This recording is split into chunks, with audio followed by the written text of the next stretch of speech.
Hi అండి, అందరికీ నమస్కారం. నేను కొంతకాలంగా ఈ ఛానల్ ద్వారా మీ ముందుకు వస్తున్నాను. అందరూ ఎలా ఉన్నారో కనుక్కోవాలని ఫస్ట్ చేశానండి. మీరందరూ బాగున్నారనుకుంటున్నాను. ఈరోజు ఒక మంచి పెయింటింగ్తో, ఈ పెయింటింగ్లో ఉండే టైటిల్ని ఇన్స్పిరేషన్గా తీసుకొని నేను ఇంతసేపు మాట్లాడుతున్నాను. నా మాటల్ని బోర్గా ఫీల్ అవ్వకండి, వినండి చివరి వరకు.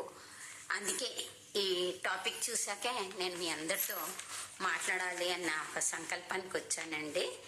అసలు చాలాసార్లు అనుకుంటాను మిమ్మల్ని అందరినీ చూడాలని. చాలా తొందరలో నేను మీ ముందుకి కనిపిస్తాను.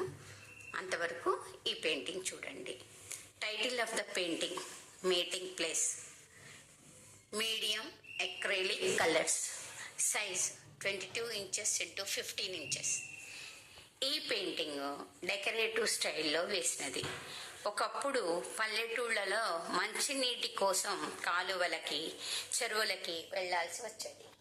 బావులు ఉన్నా అవి ఉప్పు నీటి బావులు, వాడకానికి తప్ప త్రాగడానికి పనికొచ్చేవి కాదు. అందుకని మంచినీళ్లు నదీ కాలువల నుంచి లేదా ఊరి చివర ఉన్న చెరువులోంచో తెచ్చుకునేవారు. ఓ 2-3 స్త్రీలు కలిసి వెళ్ళేవారు. తోడుగా ఒకరికొకరు ఉండేవారు. నీళ్ళ కోసం వెళ్ళేటప్పుడు, నీళ్లు తీసుకుని తిరిగి వచ్చేటప్పుడు మాట్లాడుకుంటూ ఉండేవారు. ఊరు చివరి వరకు నడిచి వెళ్ళి నీళ్లు తెచ్చుకునేవారు. మధ్యలో ఏ చెట్టు నీడనో ఆగి అలసట తీర్చుకునేవారు. అలా ఆగిన చోట నీళ్ల కోసం వెళ్ళేవారు, నీళ్లతో తిరిగి వచ్చేవారు, కలుసుకోవడం జరిగేది. అది వాళ్ళకి ఒక మీటింగ్ ప్లేస్ లాగా ఉండేది. అక్కడ వాళ్ళు కుశల ప్రశ్నలు వేసుకోవడం కాకుండా వ్యక్తిగత సమస్యలు, కుటుంబ విషయాలు, ఊర్లో ఉన్న ఇతరుల గురించి విషయాలు, మంచి చెడు అన్నీ చర్చించుకునేవారు.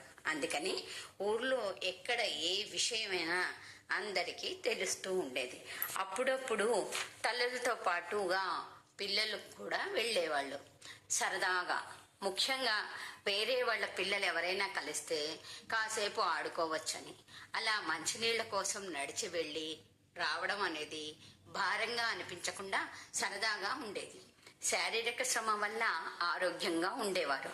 అందుకని ఈ పని చాలా ముఖ్యంగా ఉండేది. అలాగే ఈ మీటింగ్ ప్లేస్కి కూడా చాలా ప్రాముఖ్యత, ప్రయోజనం రెండూ ఉండేవి. కాబట్టి ఈ విషయంపై పెయింటింగ్ వేయడం జరిగింది. ద మీటింగ్ ప్లేస్ అనే టైటిల్తో. ధన్యవాదాలండి అందరికీ. నా ఛానల్ని లైక్ చేసి, షేర్ చేసి, సబ్స్క్రైబ్ చేయమని కోరుకుంటున్నాను.